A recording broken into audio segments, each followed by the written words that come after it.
It all started with a quiet evening at home, the kind of night where everything felt peaceful and safe. I had just returned from a long business trip, excited to be with my wife, Maria, and my best friend, Ryan, who had been helping her with some household work while I was away. Ryan had been my closest friend since college, the man I trusted more than anyone outside my family. I thought of him as a brother. Over the following weeks, though, I started noticing things that didn't sit right. Maria seemed nervous around me, avoiding eye contact when I asked about her day. Ryan stopped visiting as often, claiming he was busy, yet I'd sometimes see his car parked down the street near my house. My gut told me something was wrong, but my heart refused to believe it. I had too much faith in both of them to imagine any betrayal. Then one evening, while I was helping Maria organize some papers, I came across a medical report tucked inside her drawer. It was a pregnancy report. The date on it was from 2 months earlier, right around the time I had been away. My hands trembled as I read it. When I confronted her, she froze. She didn't deny it right away, she just started crying, saying it was complicated. That word shattered me. At first, she refused to tell me who the father was. I demanded the truth over and over, until she finally broke down and whispered Ryan's name. My mind went blank. I couldn't breathe. My best friend had betrayed me in the worst way possible, and my wife had let it happen. I left the house that night without saying another word, driving aimlessly until sunrise, trying to make sense of how my whole world had fallen apart overnight. When I went to my parents' house, I expected comfort. Instead, I found something even more painful. They already knew. My mother couldn't look me in the eye. My father tried to calm me, saying, "Son, we didn't want to tell you until you were ready." Ready? How could anyone ever be ready to hear that their wife was carrying their best friend's child? It felt like I had been living inside a lie, carefully protected by the people I loved most. The anger inside me boiled like fire. I couldn't understand how everyone had chosen to protect her instead of me. My mother tried to justify it, saying Maria had been scared, and Ryan had promised to take responsibility quietly. But to me, their silence was betrayal too. They'd watched me live in ignorance while laughing at dinners and smiling through conversations as if nothing had happened.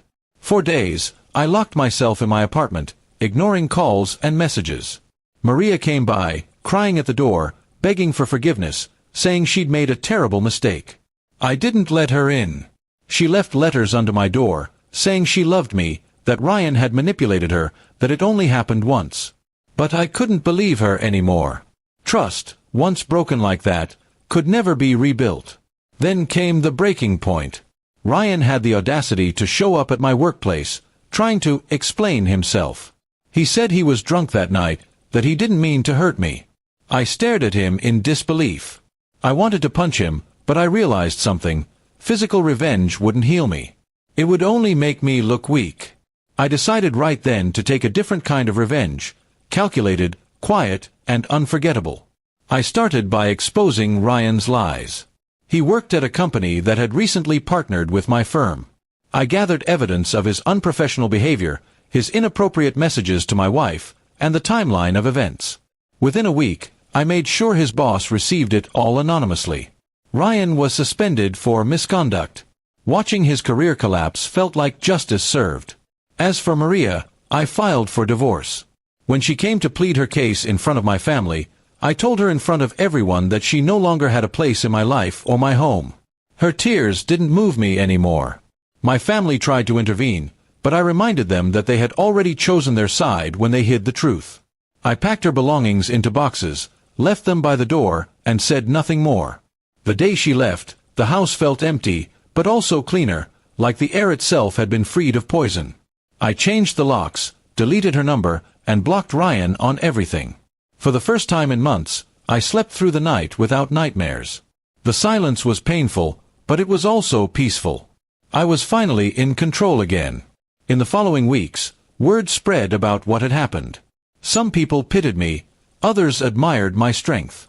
Ryan disappeared from our town not long after, unable to face anyone. Maria went to live with her sister. I didn't care where they ended up.